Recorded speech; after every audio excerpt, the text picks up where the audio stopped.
আসসালামু আলাইকুম। ফারজানা নাহিদ জানাচ্ছেন টিভিতে রাতের খবর। ক্রাউন সিমেন্ট শিরোনাম দেখছিলেন, নিয়ে যাব পুরো খবরে।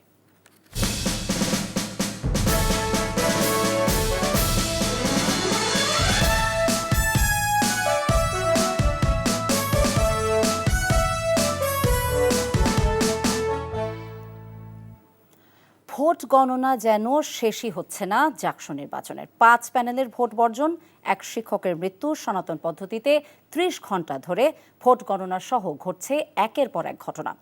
এবারে অনিয়ম এবং ব্যর্থতার অভিযোগ এনে পদত্যাগ করলেন এক নির্বাচন কমিশনার প্রফেসর মাফরুহি সত্তার। যদিও আজ রাতের মধ্যে ফলাফল ঘোষণা করার আশা প্রকাশ করেছে প্রশাসন। ইতোমধ্যে ২১টি হলের ভোট গণনা শেষ হয়েছে। কচ্ছপ গতির এমন গণনায় ক্ষুব্ধ প্রার্থী সমর্থক।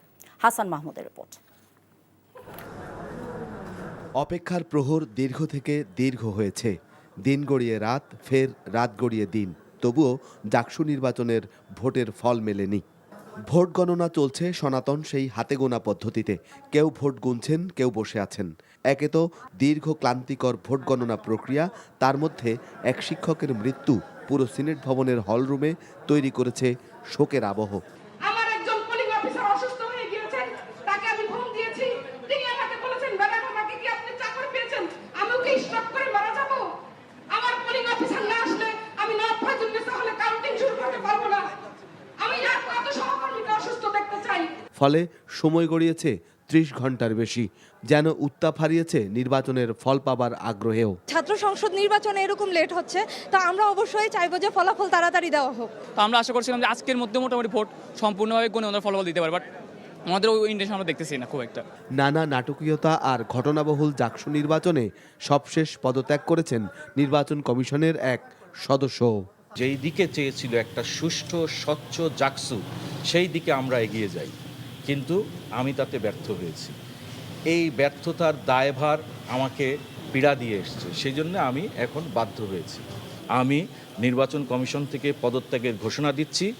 এদিকে ভোট গণনার এমন কচ্ছপ গতি নিয়ে ক্ষুব্ধ প্রতিক্রিয়া জানিয়েছে প্রার্থীরাও। একদিন পেরিয়ে গেলেও এখন পর্যন্ত ভোট গণনা কার্যক্রম শেষ হয়নি। এখানে সুস্পষ্টভাবে আমরা ষড়যন্ত্রের ইঙ্গিত পাচ্ছি।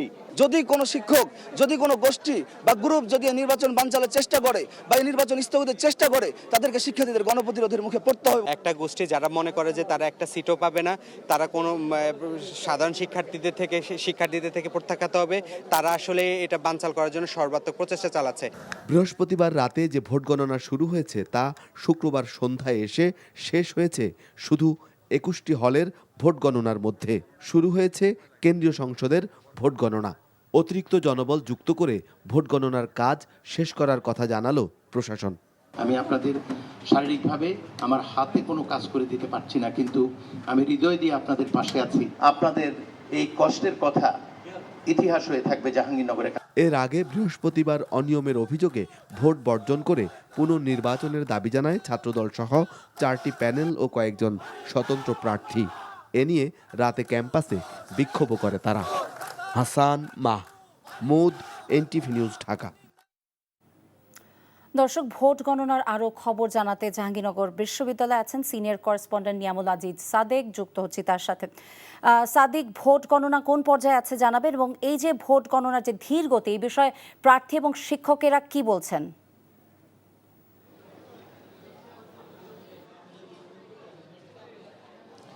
নাহিদ, আপনি ঠিকই বলেছেন। মানে এই যে চরম নাটকীয়তার জন্ম দিয়েছে আসলে এই জাহাঙ্গীরনগর বিশ্ববিদ্যালয়ে জাকসু যে নির্বাচন, সেটি ৩০ ঘন্টা পার হয়ে গেলেও এখন পর্যন্ত তারা কেন্দ্রীয় যেই ভোট গণনা সেটি কিছুক্ষণ আগে মাত্র শুরু করেছেন, এবং ২১টি হলের মধ্যে আমরা যেটি জানিয়েছিলাম যে সম্পূর্ণভাবে সেটিও শেষ করতে পারেননি। কিছুক্ষণ আগে তারা বলেছেন যে আরও একটি হলের কিছু আংশিক কিছু কাজ বাকি রয়েছে, ভোট গণনা বাকি রয়েছে। আপনাকে একটু দেখাতে চাই, এই ধীরগতির অন্যতম কারণ হচ্ছে এখানে ওএমআর শিটের মাধ্যমে যে ভোটগুলো কাউন্ট করা হচ্ছিল সেগুলো কিন্তু হঠাৎ করে একটি প্যানেলের আপত্তির মুখে তারা সিদ্ধান্ত নিয়েছেন যে তারা ম্যানুয়ালি, তার মানে হচ্ছে হাতে এবং মুখে তারা এই ধরনের কাজগুলো করবেন, এবং সেটি কিন্তু এখনও বলবৎ আছে। যে কারণে 30 ঘন্টা পেরিয়ে গেলেও মাত্র 8,000 ভোট কিন্তু তারা এখন পর্যন্ত কাউন্ট করতে পারেননি। আপনাকে নিশ্চয়ই দেখাতে পারছি যে এখানে জাকসুর যে কেন্দ্রীয় সংসদের বিভিন্ন হল থেকে আসা যে ব্যালট গুলো রয়েছে, ব্যালট বাক্সগুলো রয়েছে, সেই ব্যালট বাক্সগুলো অনেকগুলো কিন্তু এখানে খোলা হয়নি। যদিও প্রধান নির্বাচন কমিশনার তিনি আমাদেরকে বলেছেন যে আজকে রাতের মধ্যে তারা শেষ করতে পারবেন, কিন্তু এটি নিয়েও কিন্তু বেশ সন্দেহের অবকাশ রয়েছে, কারণ আপনি নিশ্চয়ই দেখতে পাচ্ছেন যে প্রচুর পরিমাণ ব্যালটের অবকাশ রয়েছে। আর আরেকটি বিষয় আপনাকে জানাতে চাই যে মানে সাধ্য তারা আসলে কোনো ধরনের পরিকল্পনাহীনভাবে এগুচ্ছেন, এটি অনেকটা বলা যায়। কারণ এর আগে আমরা আপনাদেরকে নিশ্চয়ই এখন দেখাতে পারছি যে এখন যে 7টা টেবিল রয়েছে, এই 7টা টেবিল কিন্তু শুরুতে আমরা দেখেছি যে 3টা থেকে 4টা টেবিল ছিল। এই 4টা টেবিল যখন একটি দাবি উঠেছে যে এই ভোট গণনা বন্ধ করে দিয়ে, আজকে যেহেতু একজন শিক্ষক মৃত্যুবরণ করেছেন তার কারণে কিন্তু এই ভোট গণনা কিন্তু প্রায় কয়েক ঘন্টা বন্ধ ছিল। এরপরে আমরা দেখেছি যে বিভিন্ন কারণে বন্ধ করা হয়েছে, ঘন্টায় ঘন্টায় কিন্তু বন্ধ করা হচ্ছে। এখানের যে আয়োজন, সেই আয়োজনটি বন্ধ করে তারা গণনা বন্ধ রেখেছেন। তার মানে হচ্ছে এখানে যে দুর্ভোগ এবং ভোগান্তি যাদের রয়েছে, যারা এখানে বিশেষ করে এখানে প্রচার করছেন, সম্প্রচার করছেন, তার পাশাপাশি যে কর্মকর্তারা রয়েছেন কিংবা যে শিক্ষার্থীরা তারা অবস্থান করছেন, জানতে চাইছেন যে তাদের যে ভোটের রায়, সেই রায়ের অপেক্ষা করছেন, সেটি নিয়ে কিন্তু তারা বাড়ি ফিরে যেতে পারেননি আজকে 30 ঘন্টা 31 ঘন্টার পরেও। তবে প্রধান নির্বাচন কমিশনারের পাশাপাশি একজন নির্বাচন কমিশনার যিনি জাতীয়তাবাদী দলের শিক্ষক ফোরামের আগের সহসভাপতি ছিলেন, তিনি কিন্তু পদত্যাগ করেছেন কিছুক্ষণ আগে। যদিও তাকে প্রশ্ন করা হয়েছিল যে প্রায় এত ঘন্টা পরে কেন তিনি মনে করলেন যে চাপ রয়েছে, এবং এত ঘন্টা পরে কেন তিনি বলছেন যে এই সময়ে এসে পদত্যাগ করলেন, নির্বাচন কমিশনার হিসেবে তার যে দায়িত্ব সেটিকে তিনি পালন করতে পেরেছেন। তিনি বলেছেন না, তিনি আসলে এত চাপ নিতে পারছেন না, এবং তিনি আগেই পদত্যাগ করতেন। আজকে ভোট গণনার মাঝামাঝি পর্যায়ে এসে তিনি পদত্যাগের সিদ্ধান্ত নিয়েছেন। তো চরম নাটকীয়তা বিরাজ করছে আজকে জাহাঙ্গীরনগর বিশ্ববিদ্যালয়ের এই ভোট গণনাকে কেন্দ্র করে, এবং আগামীকাল কিংবা আজকে রাতের শেষ পর্যায়ে তারা আদৌ সেটি দিতে পারেন কিনা সেটি নিয়ে যথেষ্ট সন্দেহ সংশয় রয়েছে, যেটি নিশ্চয়ই বলা যায়। নাহিদ, বুঝতে পেরেছি। আমরা জানতে চাচ্ছি, একজন পদত্যাগ করেছেন আমরা জানি, একজন নির্বাচন কমিশনার, বাকি যারা আছেন নির্বাচন কমিশনার তারা কি বলছেন?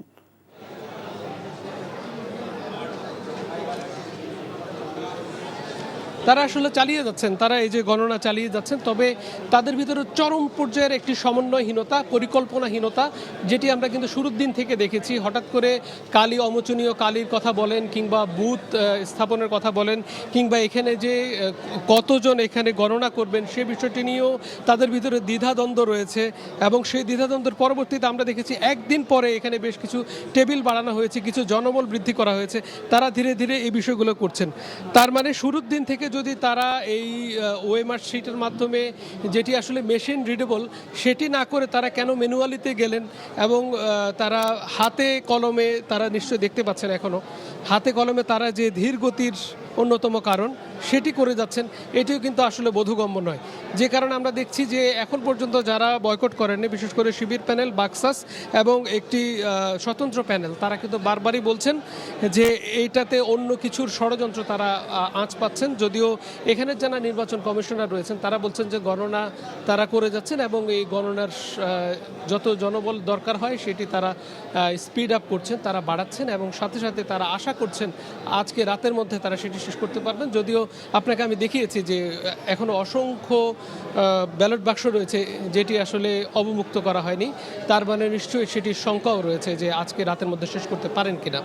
নাহিদ, এদিকে জাকসু নির্বাচন অনিয়ম এবং ফল প্রকাশে বিলম্বের অভিযোগ এনে বিক্ষোভ মিছিল করেছে বাংলাদেশ ইসলামী ছাত্র শিবির। রাতে কেন্দ্রীয় ছাত্র শিবিরের নেতাকর্মীরা মিছিল বের করে ক্ষোভ প্রকাশ করে বলেন, জাকসু নির্বাচনে অনিয়ম করে ফলাফল প্রকাশের তাল বাহানা করা হচ্ছে। একটি চক্র পরিকল্পিতভাবে এই নির্বাচনকে বানচাল করার পায়তারা করছে বলে অভিযোগ করেন তারা। নির্বাচনের ফলাফল নিয়ে কোনো ধরনের পায়তারা করা হলে তা সহ্য করা হবে না জানিয়ে শিবির নেতারা বলেন, নির্বাচনের ফলাফল প্রকাশ নিয়ে যে কোনো চক্রান্তকে প্রতিহত করা হবে।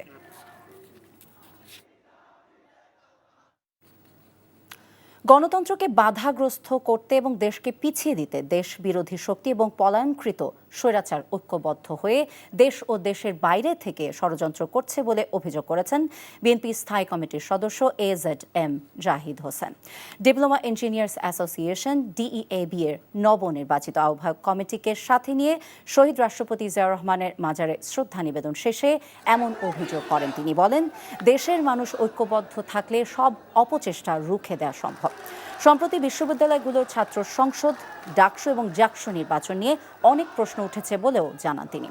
জাকসু নির্বাচনে শুধু ছাত্রদল নয়, আরও প্যানেল নির্বাচন থেকে সরে দাঁড়িয়েছে, যা জনমনে প্রশ্ন তুলেছে বলে মন্তব্য করেন জাহিদ হোসেন। বলেন, তারপরও মানুষ নির্বাচন ব্যবস্থার উপর আস্থা রাখতে চায়।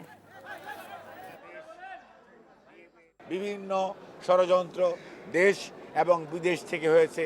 এখানে পলায়নকৃত স্বৈরাচার অথবা রাষ্ট্রবিরোধী শক্তি আজকে তারা তলে তলে ঐক্যবদ্ধ হচ্ছে, আঘাত করছে, যাতে বাংলাদেশ গণতন্ত্রের পথে পরিচালিত হতে না পারে। যে জাকসু নির্বাচন হয়েছে সেখানে শুধু খালি আপনারা ছাত্রদলের কথা কেন বলেন?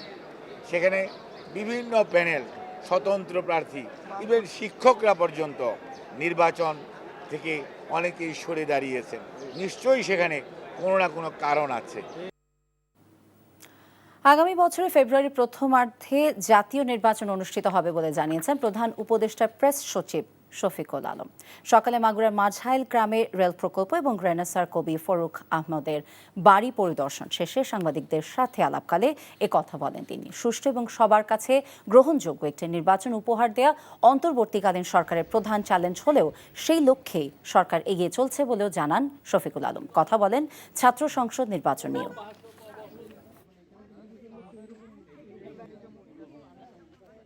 নির্বাচন ফেব্রুয়ারির প্রথমার্ধে হবে, এটা একদম আমাদের, এটা ইন্টারিম গভর্নমেন্টের এটা একটা কমিটমেন্ট, এটা হবেই। এবং এটা কেউ কোনো ধরনের কেউ যদি মনে করেন যে এটা বানচালের চেষ্টা করবেন, এটা হবে না। ডাকসু ইলেকশনটা আমাদের জন্য খুবই ইম্পর্টেন্ট একটা ইলেকশন ছিল এবং এটার যদি আপনি দেখেন একটা শান্তি শৃঙ্খলা পুরোপুরি ছিল, একটা ঘটনাও কোনো একটা ঘটনা ঘটেনি। আমরা সেভাবেই আশাবাদী যে আগামী যে আমাদের ফেব্রুয়ারির প্রথমার্ধে যে ইলেকশন আসছে সেই ইলেকশন ফ্রি, ফেয়ার, পিসফুল এবং ফেস্টিভ হবে, উৎসব মুখর হবে। নারায়ণগঞ্জের কাঁচপুর থেকে রূপগঞ্জের ঢাকা সিলেট মহাসড়কের প্রায় ৮ কিলোমিটার, ঢাকা চট্টগ্রাম মহাসড়কের সোনারগাঁওয়ের মোগরাপাড়া ৬ কিলোমিটার মহাসড়কে তীব্র যানজটে প্রতিনিয়ত থমকে যাচ্ছে জনজীবন। যানজটের কারণে হুমকির মুখে পড়েছে শতভাগ রপ্তানিমুখী তৈরি পোশাক শিল্পের শিপমেন্ট, নষ্ট হচ্ছে খাদ্যপণ্যবাহী কাঁচামাল। জেলা প্রশাসক জানিয়েছেন, ঢাকা সিলেট মহাসড়কের ৪ লেনের কাজ চলমান থাকায় এই যানজট সৃষ্টি হচ্ছে। তারেক স্বপনের ক্যামেরায় নারায়ণগঞ্জ প্রতিনিধি বিল্লাল হোসেন রবিনের পাঠানো রিপোর্ট। পাখির চোখে নারায়ণগঞ্জের কাঁচপুর থেকে ঢাকা সিলেট মহাসড়কের ভুলতা গাউসিয়া দীর্ঘ ৮ কিলোমিটার আর ঢাকা চট্টগ্রাম মহাসড়কের চিটাগাং রোড থেকে সোনারগাঁয়ের মোগরাপাড়ার ৬.৬ কিলোমিটার পর্যন্ত গুরুত্বপূর্ণ সড়কের চিত্র। যানজটের কারণে পথ যেন শেষ হয় না। দীর্ঘ যানজট আর ধীরগতির কারণে ব্যবসা বাণিজ্য সবকিছু যেন থমকে আছে। যানজটের কারণে ১০ থেকে ২০ মিনিটের যাতায়াতের রাস্তায় বসে থাকতে হয় ৩ থেকে ৪ ঘন্টা, নষ্ট হচ্ছে কর্মঘণ্টা। এই দুর্ভোগ থেকে মুক্তি চায় স্থানীয়রা। আপনি ঢাকা থেকে আসতে কোথায় জ্যাম পাবেন না, এই জায়গায় জ্যাম পাবেন, সেটা শুক্রবার হোক আর শনিবার হোক আর সরকারি কোনো ছুটি হোক। এই জ্যামের জন্য মানুষের দেখা গেছে মেডিকেল রুগী যাইতে গেলে কত যায় ঝামেলা, কত গ্যাঞ্জাম হয়। ঠিক মতো অফিসে পৌঁছতে পারি না, বিকেলে যাইতে অনেক দুর্ভোগ পোয়াইতে হয়। 10 মিনিটের রাস্তা না, 2.5 ঘন্টা সময় এই পর্যন্ত। তৈরি পোশাক শিল্প মালিকদের শীর্ষ সংগঠন BGME এবং Narayanganj chamber of commerce and industry জানায়, ঢাকা সিলেট ও ঢাকা চট্টগ্রামের এই গুরুত্বপূর্ণ সড়কের দুই পাশে রয়েছে শতভাগ রপ্তানিমুখী তৈরি পোশাক শিল্প। যানজটের কারণে রপ্তানি বিপর্যয়ের মুখে। জ্যামের কারণে আমাদের পণ্য পরিবহনে ব্যাঘাত তৈরি হচ্ছে, আর এই ব্যাঘাতের কারণে আমাদের ব্যবসা বাণিজ্য একেবারে শূন্য করে চলে আসছে। আমরা চাই এই সমস্যা উত্তরণের জন্য অতি দ্রুততার সাথে স্থানীয় সরকার সহ অন্যান্য যে সমস্ত মন্ত্রণালয় রয়েছে তারা পদক্ষেপ গ্রহণ করবেন। এই রাস্তায় অনেক অসুস্থ রোগী ইন্তেকাল করে এই ট্রাফিক জ্যামের জন্য। সুতরাং এই যানজট এই নিরসনের জন্য আমি মনে করি প্রশাসনকে আরও অ্যাক্টিভ হতে হবে, বিশেষ করে হাইওয়েতে। দুর্ভোগের কথা স্বীকার করে নারায়ণগঞ্জ জেলা প্রশাসক জানান, ঢাকা সিলেট মহাসড়কের একটি গুরুত্বপূর্ণ সড়ক কাঁচপুর ঢাকা সিলেট মহাসড়কের 4 লেন এবং 2টি সার্ভিস লেনের কাজ চলমান থাকায় এই যানজট সৃষ্টি হয়েছে। দ্রুত কাজ শেষ করার নির্দেশ দেওয়া হয়েছে। যেহেতু একটা ব্যস্ততম রোড এবং তখন আমরা প্রায়শই কিন্তু একটা জ্যামে পড়ি এবং এটি প্রতিনিয়ত একই রকমের চিত্র দেখা যায়। এখান থেকে ওভারকাম করতে পারি এবং আমরা এই রোডটাকে কিভাবে পুরোপুরিভাবে চালু করতে পারি সেজন্য আমরা সর্বাত্মকভাবে সহায়তা করব। যানজট মুক্ত সড়ক ও মহাসড়ক চাইছেন ব্যবসায়ী সহ সাধারণ মানুষ, তাই সংশ্লিষ্ট কর্তৃপক্ষের দ্রুত হস্তক্ষেপ কামনা করছেন তারা। NTV news desk. দীর্ঘদিন পর ভোলার মেঘনা এবং তেঁতুলিয়া নদীতে জেলেদের জালে ধরা পড়ছে ইলিশ। তবে জলদস্যু এবং নৌ পুলিশের বিরুদ্ধে নানা অভিযোগ, তাদের রক্ষকই অনেক ক্ষেত্রে ভক্ষক হয়ে যাচ্ছে, এমন অভিযোগ করেছেন জেলেরা। ভোলা থেকে আফজাল হোসেনের পাঠানো রিপোর্ট। দ্বীপ জেলা ভোলার চারপাশটাই মেঘনা ও তেঁতুলিয়া নদী বেষ্টিত। এবার ইলিশ মৌসুমের 4 মাস পর জেলেদের জালে ধরা পড়ছে রূপালী ইলিশ। জেলার সর্বদক্ষিণে চরফ্যাশন উপজেলার সামরাজ মাছঘাটটি দীর্ঘদিন ইলিশ শূন্য ছিল। সে ঘাট এখন প্রতিনিয়ত জেলেদের হাঁক ডাকে সরগরম থাকছে। জেলেদের নৌকা ঘাটে ভিড়ছে আর জেলেরা রূপালী ইলিশ নৌকা থেকে নিয়ে ছুটছেন বিক্রির আশায়। প্রযুক্তি বাইরেছে, কক্সিডে করে 20-22 কেজি করে মাছ দেই। এই মাছটা কক্সিডের ভিতরে খুব ভালো থাকে।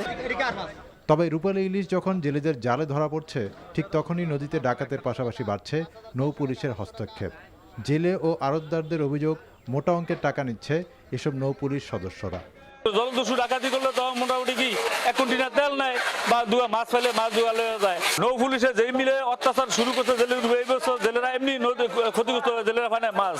কোস্টগার্ডের টাকা খায়, নৌ পুলিশের টাকা খায়, ওই মৎস্যজীবীর টাকা খায়। কোন কোন থানা খায় আমি সব কই পারি। নৌ পুলিশ এবং নদীর লাইনে যারা সংশ্লিষ্ট আছেন সকলের প্রতি উদাত্ত আহ্বান থাকবে যাতে নদীতে জেলেরা নির্বিঘ্নে তাদের জাল বাইতে পারে। উপজেলা মৎস্য কর্মকর্তা জানান, এখন কাঙ্ক্ষিত ইলিশ জেলেদের জালে ধরা পড়ছে, এর ফলে তাদের লক্ষ্যমাত্রা অর্জিত হবে। ইলিশের যে কাঙ্ক্ষিত আহরণ সেটা জেলেরা পারছে, জেলেরা খুশি। এর অন্যতম প্রধান কারণ হচ্ছে যে পর্যাপ্ত বৃষ্টি হয়েছে, নদীতে পলিউশন কমেছে। জলদস্যুর কবল থেকে এবং নৌ পুলিশ, কোস্টগার্ড সহ সংশ্লিষ্টদের চাঁদা নেওয়া থেকে জেলেদের রক্ষা না করলে রূপালী ইলিশ থেকে দেশবাসী বঞ্চিত হবে, তেমনটাই বলছে সচেতন মহল। NTV news desk.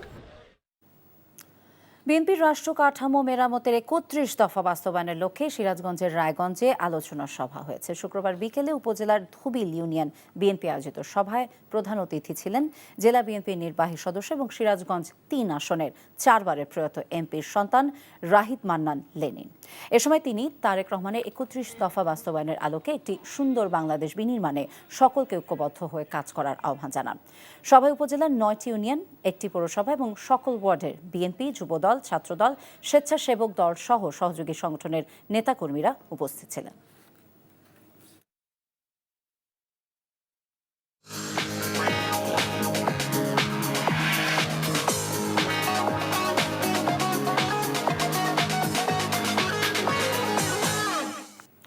Mercantile bank অর্থনীতির খবর। সরকারি হিসেবে মূল্যস্ফীতি কমলেও রাজধানীর বাজারে তার কোনো প্রভাব নেই, ফলে স্বস্তি মিলছে না ভোক্তাদেরও। সপ্তাহের ব্যবধানে এবারে বেড়েছে ব্রয়লার মুরগির দাম। ডিম সহ কয়েকটি সবজির দাম কিছুটা কমলেও এখনও তা স্বাভাবিক নয় বলে জানিয়েছেন ক্রেতা ও বিক্রেতারা। আর মৌসুমের শেষ দিকে এসেও সাধারণ মানুষের নাগালের বাইরেই থেকে গেল ইলিশও। আরাফাত ইসলামের রিপোর্ট। বাংলাদেশ পরিসংখ্যান ব্যুরো বিবিএস-এর সবশেষ তথ্য বলছে, দেশের সার্বিক মূল্যস্ফীতি কিছুটা কমলেও খাদ্যপণ্যের ক্ষেত্রে মূল্যস্ফীতি বেড়েছে, যা এখন 7.60%। নিত্যপণ্যের দাম ওঠানামা করলেও তাতে স্বস্তি মিলছে না ক্রেতাদের মাঝে।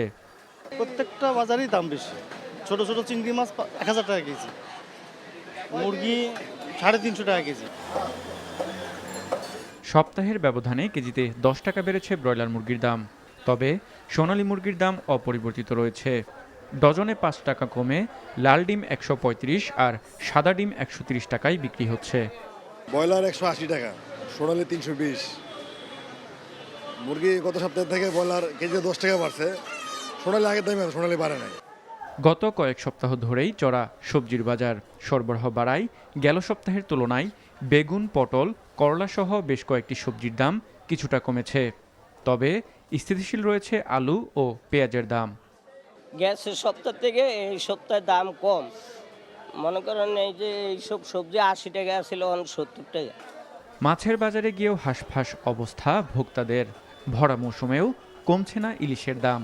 চাহিদার বিপরীতে সরবরাহ কম থাকার কারণকেই ইলিশের বাড়তি দামের কথা বলছেন বিক্রেতারা। আধা কেজি সাইজ ইলিশ মাছ 1600, 1 কেজির উপর ইলিশ মাছ 2500। নিত্যপণ্যের ঊর্ধ্বগতিতে নাভিশ্বাস বাড়ছে ক্রেতাদের, তাই দাম নিয়ন্ত্রণে সরকারের নজরদারি বাড়ানোর তাগিদ দিচ্ছেন তারা। সরকারের কঠোর নজরদারিতে আসা উচিত এবং মধ্যস্বত্বভোগীরা সবচেয়ে বেশি লাভবান হচ্ছে। 500 টাকা নিয়ে আসলে 2-3টা সবজি কিনলেই 500 টাকা শেষ হয়ে যায়, তখন আমরা সাধারণ মানুষ কেমনে চলব? Arafat Islam, NTV news, Dhaka.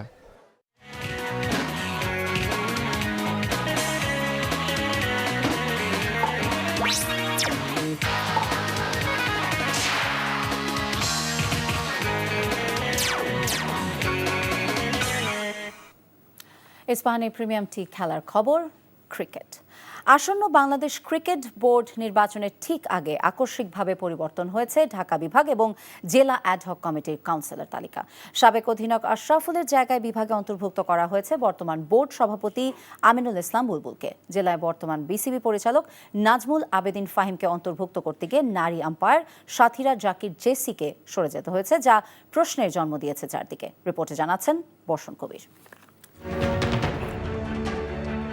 8 September যখন যুব ও ক্রীড়া উপদেষ্টা সাংবাদিকদের সঙ্গে মতবিনিময় সভায় আমিনুল ইসলাম বুলবুলকে দেখা যায়, তখনই সমীকরণ মেলাতে শুরু করেন অনেকে। বিসিবি নির্বাচনে বুলবুল সরকারের তরফ থেকে বাড়তি সুবিধা পাবেন কিনা সে প্রশ্নটা ক্রীড়া মন্ত্রণালয়ের সভাকক্ষেই উঠেছিল, যদিও উপদেষ্টা আসিফ মাহমুদ ও বর্তমান বোর্ড সভাপতি দুজনেই নাকচ করে দেন সেই ধারণা। মতবিনিময় সভাতেই ক্রীড়া উপদেষ্টা সবাইকে জানিয়েছিলেন সাবেক অধিনায়ক তামিম ইকবালদের অলিখিত প্যানেলের সঙ্গে কোনো পক্ষ বিপক্ষের মধ্যে নেই ক্রীড়া মন্ত্রণালয়। নির্বাচন সুষ্ঠু ও নিরপেক্ষ করতে সচেষ্ট তিনি। বিভাগ ও জেলা কাউন্সিলরদের ওপর একটি রাজনৈতিক দলের প্রভাব খাটানোতে তাকে ভারসাম্য ঠিক রাখতে জেলা প্রশাসকদের অনেকটা বাধ্য হয়েই নির্দেশনা দিতে হচ্ছে। এই ঘটনা দুদিনের মধ্যে জারি করা একটি পরিপত্রে সরকার জেলা প্রশাসকদের যে নির্দেশনা দিয়েছে তা নিয়ে তৈরি হয়েছে নতুন বিতর্ক। 8 জুলাই ঢাকা বিভাগে অ্যাডহক কমিটিতে কাউন্সিলরদের অনুমোদিত যে তালিকায় সাবেক অধিনায়ক মোহাম্মদ আশরাফুলকে রাখা হয়েছিল, তা এবার 8 সেপ্টেম্বর পরিবর্তন করে অন্তর্ভুক্ত করা হয়েছে বর্তমান বিসিবি সভাপতি আমিনুল ইসলাম বুলবুলের নাম।